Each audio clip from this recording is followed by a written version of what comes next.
anak saya tuh belum lahir, jadi waktu itu siang istri saya nggak ikut ke gereja, cuman saya pergi panas pol waktu itu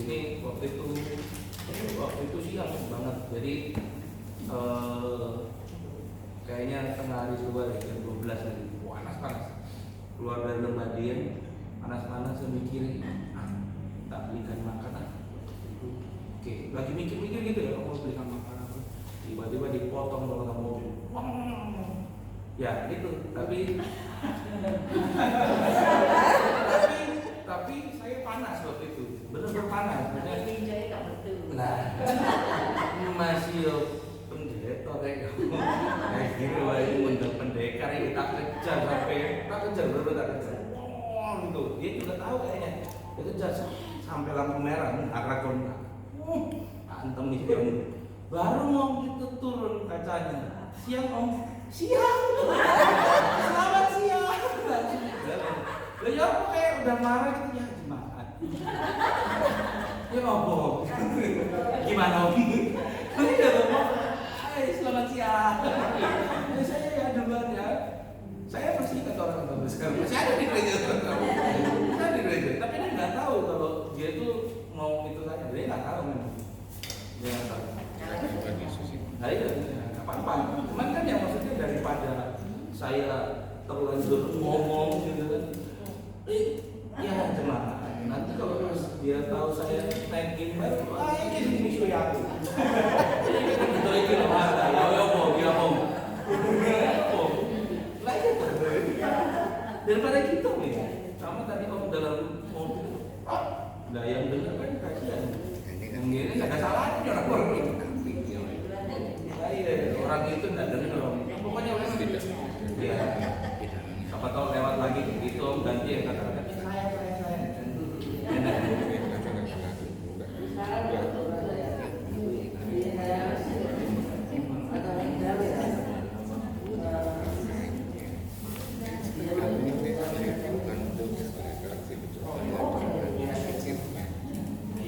Makanya tak bilang om, di gereja itu tidak semua malaikat.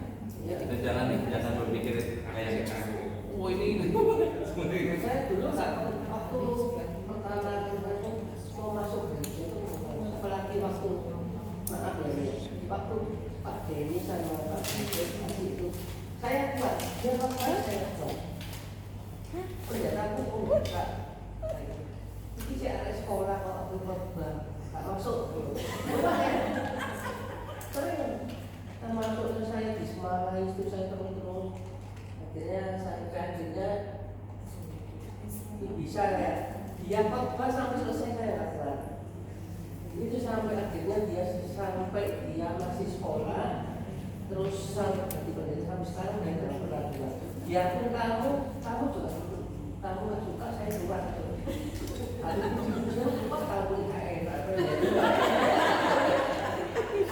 artinya saya khotbah kalian om jangan keluar. Wah ini om keluar makanya hari ini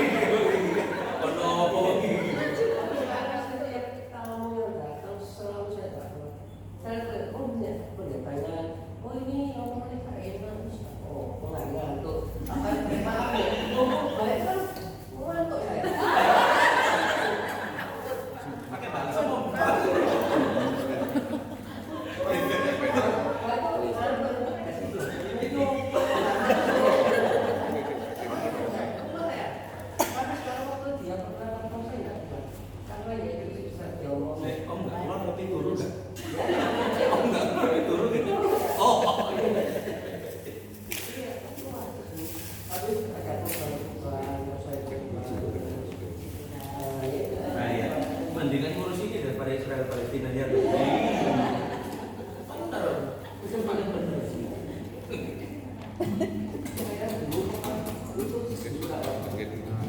Waktu naik di tol itu berapa bulan yang lalu kecepatan 100.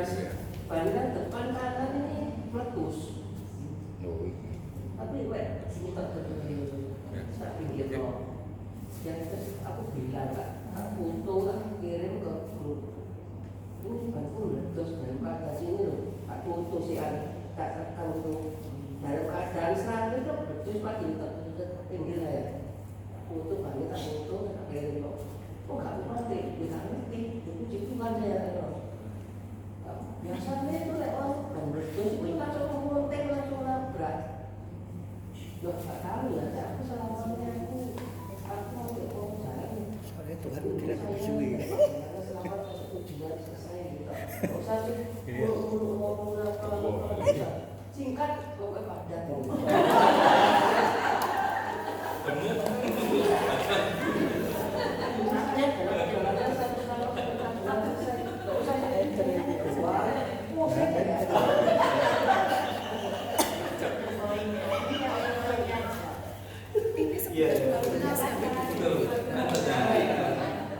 Dan lagi ini kan kenal, kemarin kan nggak kenal, saya nggak tahu kalau aku juga. Saya dulu sering sama kawan-kawan pancong yang sering dipanggil antar dulu ya tadinya ada paling sulit langsung aku apa kan aku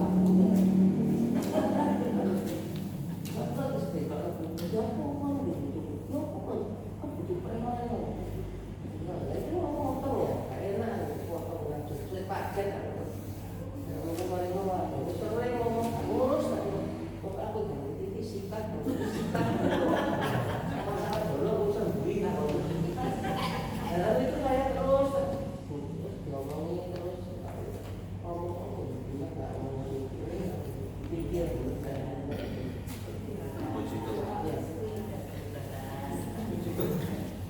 Saya Pak Endro. Sedikit. Iya. Begini. Kalau segala sesuatu di jalan itu memang kondisinya di luar pemikiran kita pada waktu mungkin di tempat tugas, mungkin di rumah. Tapi ceritanya ini apakah ini juga nurun pada anak begitu. Jadi saya waktu itu ya mungkin bisa juga sampai sekarang, tapi saya tidak pernah cerita suami. Nah itu ya tidak pernah cerita. Jadi di jalan di Boring sebelum ada jalan jembatan baru itu saya tiap pagi tiap sore itu pasti lewat situ karena dinas saya waktu itu di SD Model. Jadi pagi berangkat jam 6, sore jam 4, jam 2 atau jam berapa saja di situ tidak pernah sepi. Nah, saya arahnya dari selatan. Jadi di situ di jembatan itu kan ada pertigaan. Sedangkan di situ naik. Nah, padahal pagi itu ya saya ini ya mohon maaf kalau berdoa itu kan Tuhan berikan saya kesabaran di jalan. Tapi sepertinya saat itu saya lupa bahwa saya harus sabar. Nah, begitu saya naik tanjakan itu ada mobil dari arah Moharto itu. Nah, itu mobilnya bagus.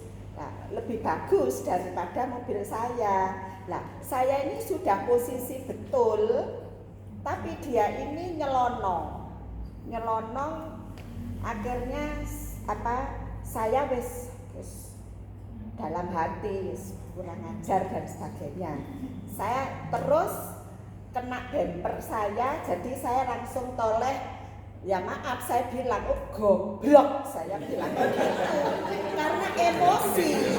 Nah, ini saya di tanjakan sampai tangan saya ini ngebel-ngebel itu kayak mau mengsle gitu jempolan saya itu. Karena saking emosi saya bilang, oh goblok kamu, saya gitu. Sambil saya klakson begitu.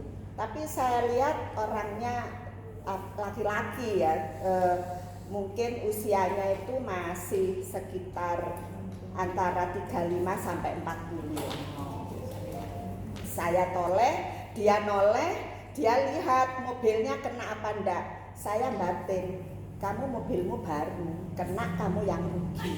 Tapi saya mikir, waduh di depan ini mungkin mobilku kena, saya gitu. Sudah nyampe rumah, langsung sebelum saya masukkan ke rumah itu, saya cek yang kena hanya bumper saja pesok. Jadi tidak sampai ke mobil, hanya depannya itu.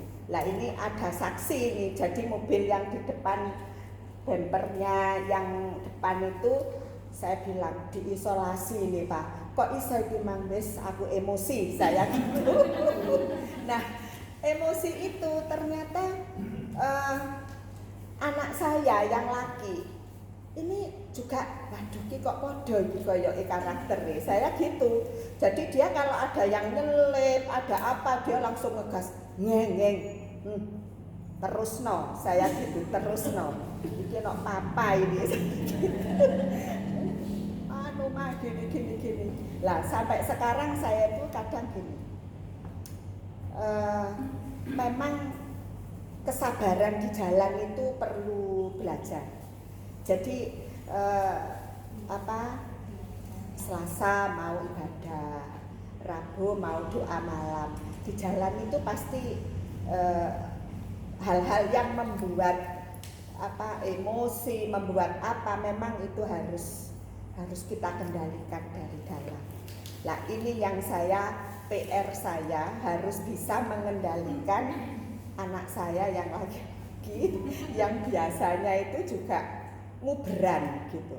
Jadi di jalan siapa yang mau nyelip atau gimana ini mesti nguber. Lah kalau sudah nguber, bapaknya ini yang merasa aku lah nguber ngene modon ae aku ndek kene. Inilah pergumulan Pak Endro. Jadi mungkin itu turun bagaimana. Jadi kata-kata ini kalau itu entah meso pokoknya mesti ngomong goblok. Saya mesti gitu. Jadi ndak meso yang mesti kata-kata goblok itu keluar gitu loh. Nah ini harus ditekan sendiri.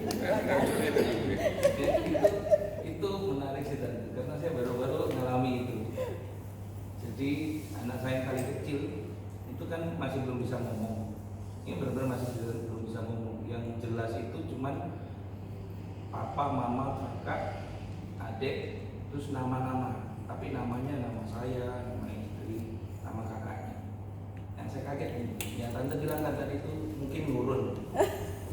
Nah, kita nggak sadar kita itu yang membuat cara berpikir anak-anak. Saya kasih contoh. Saya tiba-tiba bangun pagi, bangun pagi, terus tiba-tiba kakaknya itu kalau bangun kan biasanya yang tarik kacang dulu, gitulah ya, gitulah. Itu tiba-tiba dia datang tulang pinggang, terus nih, saya marah. Terus habis itu saya diem. Soalnya itu gaya saya ngomong itu gaya saya. Jadi mungkin bukan turunan. Tante yang nyontoin itu. Nggak tahu kan mungkin, nggak tahu. Karena mereka itu benar-benar dia bilang istilahnya quick learner. Mereka itu benar-benar lihat apa yang dilihat mereka. Saya waktu renungan pagi ngomong gitu, yang soal bapak. Nah, bapak itu penting. Bapak itu yang harusnya jaga emosi istrinya sama anak-anaknya. Kalau bapaknya nggak bisa jaga emosinya istrinya sama anak-anaknya, ya jangan heran kalau besok-besok tiba-tiba ngamuk anak-anaknya. Pasti dari bapak. Maaf ya Om ya, bukan Om ya, bukan. Saya nambah ya. Saya nambah. 1 menit aja. Apa yang disampaikan oleh istri saya dan juga disambung oleh Pak Endro, saya sudah setengah 70% berhasil membangun emosi anak saya yang diceritakan tadi. Saya sering, ayo Pak, aku setir, kira-kira marah nggak? Kalau marah, tapi saya konsekuen, saya beri contoh. Saya kalau ada di jalan, monggo, saya gitu aja. Saya bilang sama anak saya, kita ini kalau minggu ke gereja, kalau kamu seperti ini, apa bedanya dengan orang yang lain? Malam kamu doa nggak? Doa. Pagi doa. Apa gunanya kalau kamu suka emosi? Mending aku nggak doa tapi aku nggak pernah emosi. Gitu. Setuju. Nah, itu sering saya begitu, tapi sekarang sudah berubah ya. Meskipun belum 100%, tapi sudah berubah. Kalau saya sih memang nggak pernah emosi ya mungkin karena usia juga mungkin. Mau emosi wong tua di sini. Tapi yang ternyata berhasil kan, mulai dari omnya 70%. Iya. Pasti dari bapaknya. Iya. Jadi kalau umpamanya ada penelitian yang ngomong kalau umpamanya kepintaran itu dari ibunya, sifatnya dari bapaknya, ngomong kosong. Kenapa kayak gitu? Karena mamanya di rumah, ibu rumah tangga, dia ibunya yang ngajar, bapaknya pergi kerja. Ya harusnya bapaknya juga ikut ngajar dong, pulang kerja ya jangan langsung tidur, duduk itu belajar sama anaknya. Itu bangun emosi anaknya. Saya pernah dapat ulangan agama anak saya 40 agama. Saya pendeta 40. Saya ketawa sama istri saya. Loh iya. Ini sih goblok sobek gitu. Anakmu apa lagi? Kan sih goblok. Oh iya benar. Saya sini udah berapa? Iya benar. Mulai dari situ saya malu. Tapi malu bukan karena nilainya, enggak. Malu karena saya nggak ajarin anak saya. Saya serahkan ke istri. Nggak bisa dong. Nggak bisa. Jadi bagaimanapun capeknya suami, duduk dengan anak. Kalau mau anaknya berhasil. Kalau nggak bisa seperti itu, repot bapak-bapak. Kira-kira begitu. Terima kasih sudah ajar anaknya. Lah saya didik anak saya Pak. Kan mulai kecil. Saya orangnya mulai kecil sampai sudah punya anak. Karakter saya sering play. Saya kerja 5 kali juga keluarnya mukuli bos saya semua. Hampir mati semua. Itu mulai SD kelas 2 atau kelas 1 saya diperjuangkan Prajuana dulu itu SD. Masih sering pulang dari gereja, keluar dari jalan raya itu masih mau play. Sama istriku ini sering di pasar buat saya macet, pernah juga macet total. Loh ya, tapi saya didik anak saya, ojo sampai seperti papa. Papa megani dulu gini-gini. Saya ngelatih tinju, bela diri, karate, kickboxing itu kan sampai sekarang masih ngelatih. Ngalau, gak usah konconiku, koncomu akil liyane. Saya gitu. Sampai tanamkan kasih. Ya sampai sekarang anak saya ngalah. Gitu. Memang harus gitu. Ya, saya tanamkan seperti itu. Saya nggak mau. Jangan. Saya takut nanti kalau seperti saya, waduh urusan polisi terus marah ya gitu. Sini saya, gitu loh. Sebab dulu saya sering di ayah saya ke kantor polisi sering kali gitu. Waktu SD ya gitu, ke sekolahan, SMP ya, SMA ya gitu. Gitu loh. Saya kan pikir saya, waduh enggak anakku niru aku. Marah ya, enggak bisa. Kalau saya ngelatih saya duduk, tak kasih roti, minuman, duduk saya ngelatih. Gitu. Sampai besar, mulai kecil TK kan ikut aku terus. Ibunya kan kerja. Ya itu sampai SMP. Tapi nggak tak ajari. Gelut gini caranya gini enggak. Aku nggak mau. Nggak tak ajari, cuma duduk kamu makan ini. Jadi makan aja. Saya ketakutan. Ya takut nanti kalau seperti saya dulu wadah ini saya yang cilakai. Pikiran saya gitu. Jadi saya tanamkan kasih gitu. Ajaran Tuhan Yesus kita ajarkan terus. Kita dengarkan dari istrinya bagaimana.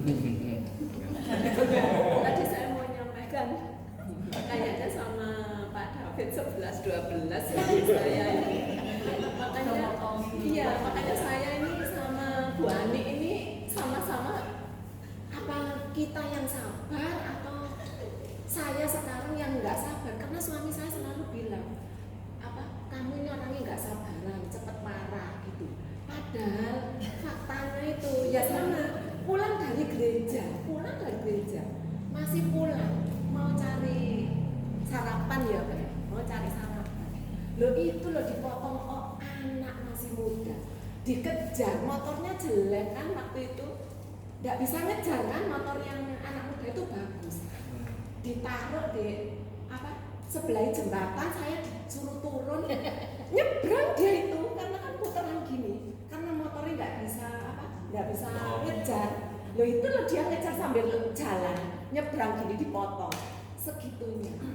Terus sampai sekarang pun kalau bonceng saya kayak ke Lumajang kemarin PP, dulu itu kalau ada orang yang anak muda mau nyelip, dia itu malah lebih buanter, lebih kenceng.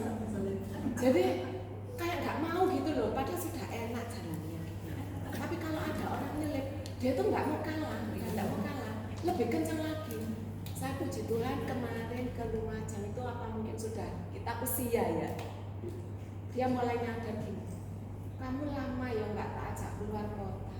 Jadi mungkin dia terasa dengan pelukan saya ini, kalau mau dia mau motong-motong gini tuh, saya langsung kan gini, ya ampun Tuhan, saya tuh sering gitu, ya Tuhan. Tapi kok sampai sekarang ini suami saya mengatakan, saya ini katanya kurang sabar. Terus lagi tadi Pak Parman bilang ya lebih baik nggak usah doa kalau masih tetap kayak gitu. Loh, kok suami saya itu sampai sekarang ngatain kayak gini? Percuma kalau ikut doa, tapi sifatmu nggak pernah berubah. Makanya ini jadi unek-unek saya sekarang gitu loh. Om Endro, kenapa kok dia itu nyalakan saya terus gitu loh? Percuma kalau udah isu doa pagi, malam doa. Tapi sampai sekarang loh, kamu udah ada perubahan, mending kau usah doa gitu. Terus kemarin juga bilang gini, Tuhan itu loh dia tahu apa yang kita butuhkan, kita pikirkan itu tahu. Doa lo jangan panjang-panjang gitu. Waktu saya doain siapa ya? Oh, anak Dev waktu itu pulang itu saya diomelin. Doa itu gak perlu panjang-panjang deh, singkat padat. Apa tujuanmu? Mula. Jadi saya tuh sampai sekarang berpikir gini tadi, Pak David bilang batin saya gini 11-12 sama suami saya sudah gitu.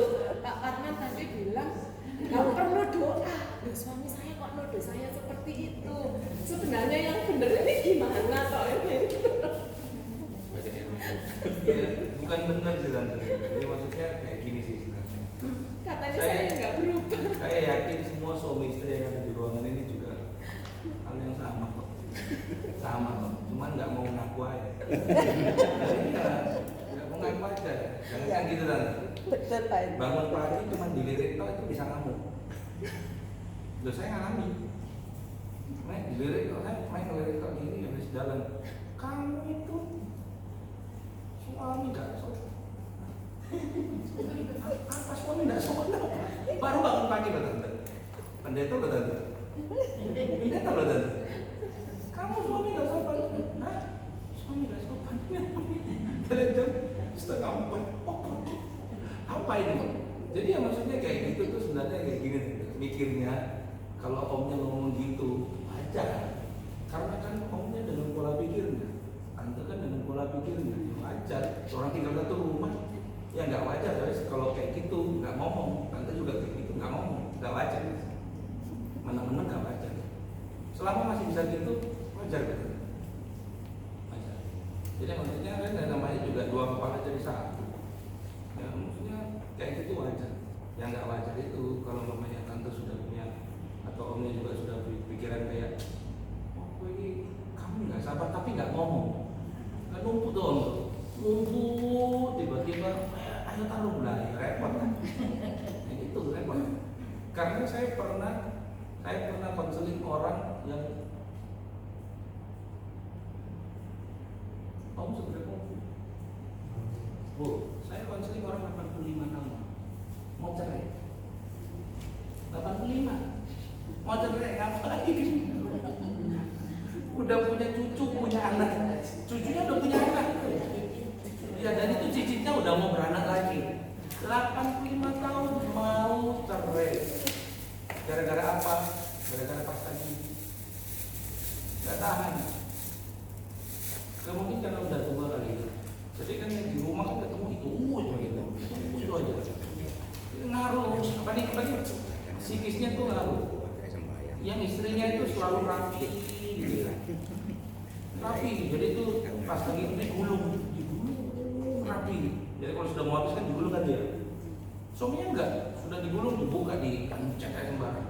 Bertahun-tahun lah kan, nggak ngomong. Tiba-tiba pagi, pendetanya itu yang pendeta saya waktu di sana. Terus nggak tahu mau ngomong apa. Kamu pengajar gitu loh, kamu konseling. Pokoknya kalau mereka cerai, kamu gagal dari berdua. Nah iya bener tante, saya cuma duduk, saya nggak ngomong apa-apa tante. Duduk, saya dengerin. Kamu ngomong apa? Ngomong apa? Terus tante ngomong apa?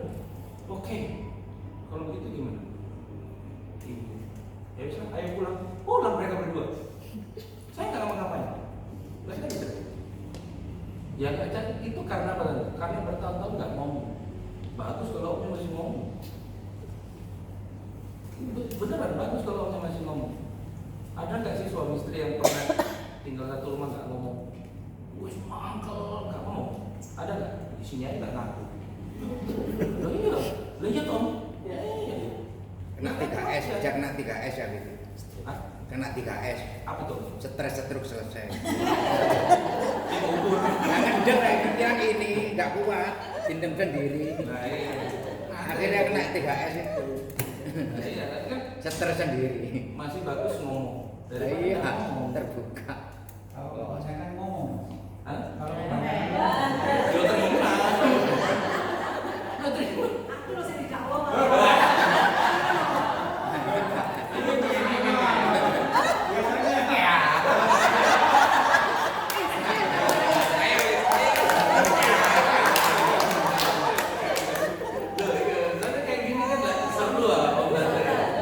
Kadang-kadang ya, kita tuh bisa. Saya pernah sih waktu itu lagi ribut di rumah, tiba-tiba pergi ponsel. Jadi ya, ribut itu ya, itu hal biasa sih sungguhan. Hal biasa. Jadi beda pendapat itu sangat biasa. Wah ribut, nggak apa-apa, ribut tuh. Tapi cari jalan keluar. Iya harus begitu, jangan ribut ya, dibiarin ya, diam aja. Sama dong, tenang.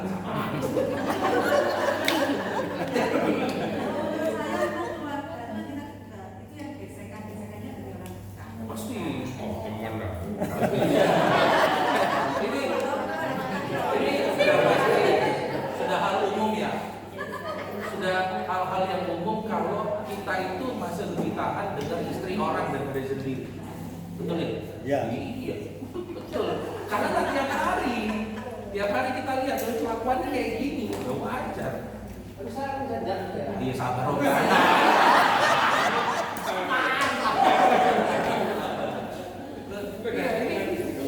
Gak bisa dipungkiri lah, ibu-ibu juga tuh pasti masih lebih senang dengerin curhatnya suami orang daripada suami sendiri.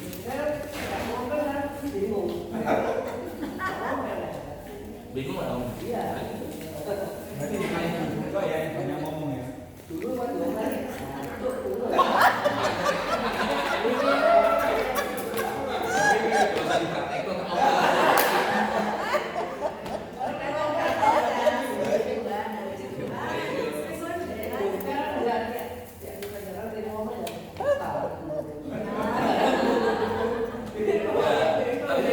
Tapi kayak gitu harus diomongkan. Nggak bisa kalau didiem. Kalau didiamkan itu om lagi numpuk bom. Iya. Besok itu baik dipendam. Ya bagus dong artinya dong. Ayo Om Melo, tolong beres. Ngomong. Ayo. Malah kalau dia besok tambah tuh. Ya, udah malam ya kita tutup dulu ya. Nanti kesimpulannya kita belajar sabar semuanya ya. Yang mungkin sedikit ini satu lagu yang ingin cerita.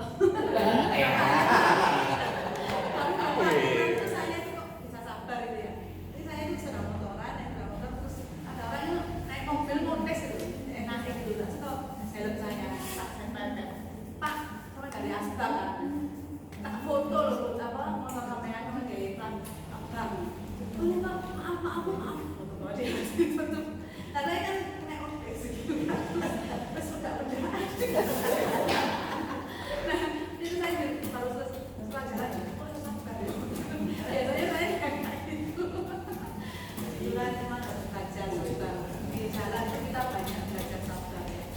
Ya, kita tutup ya kalau gini nanti sambung Selasa depan, jangan lupa saya ngobrol lagi ya, kita berdiri.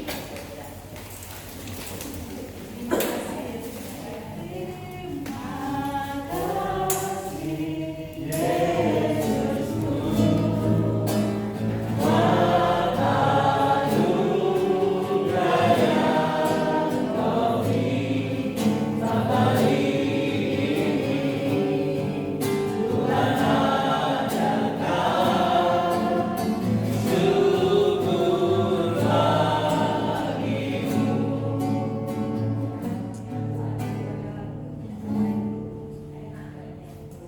Kami berterima kasih pada Bapak karena kami tahu Engkau Bapa kami yang baik, tidak pernah meninggalkan kami apapun keadaan kami, dan Engkau yang hadir di tengah-tengah kami, memberikan kami sukacita pada malam hari ini, memberikan kami damai sejahtera lewat sharing-sharing kami, lewat firman-Mu pada malam hari ini. Kami percaya tidak akan kembali dengan sia-sia, karena firman-Mu yang akan menguatkan kami. Tuhan memberkati setiap keluarga, suami istri yang ada di tempat ini, keluarga mereka yang ada di rumah mereka masing-masing. Tuhan yang memberkati apapun yang didapati tangan mereka untuk mereka kerjakan, dibuat berhasil oleh Tuhan. Segala sesuatu apapun yang dia kerjakan, kami percaya diberikan kemenangan oleh Tuhan. Kalau ada yang tertutup jalan, kami satukan hati, kami berdoa di dalam nama Tuhan Yesus. Tuhan bukakan segala jalan. Kalau ada yang sedang sakit, anak mereka sedang sakit, suami istri sedang sakit, kami berdoa di dalam nama Tuhan Yesus. Darah Yesus yang berkuasa, kami akan melihat mujizat, dan kami akan melihat mujizat di dalam keluarga kami. Kami percaya setiap permasalahan kami, Tuhan yang mendengar, Tuhan yang menjawab. Terima kasih Tuhan, malam hari ini kami percaya tidak akan pernah sia-sia ibadah kami, sebab kami tahu Tuhan ada di tengah-tengah dengan kami. Terima kasih Tuhan, Tuhan memberkati anak-anak mereka yang sedang studi. Tuhan memberkati dengan kepintaran supaya mereka dapat menyelesaikan segala pendidikan mereka dengan baik. Tuhan yang mencukupkan segala sesuatu apapun yang mereka perlukan, sampai pada akhirnya mereka dapat menyelesaikan semua pendidikan mereka dengan baik. Terpujilah Tuhan. Kami juga tidak lupa berdoa bagi acara kami dalam waktu dekat Natal dan akan diadakan festival di gereja kami. Kami menyerahkan semuanya ke dalam tangan Tuhan. Kami mau bersatu hati supaya acara-acara ini dapat memuliakan nama Tuhan.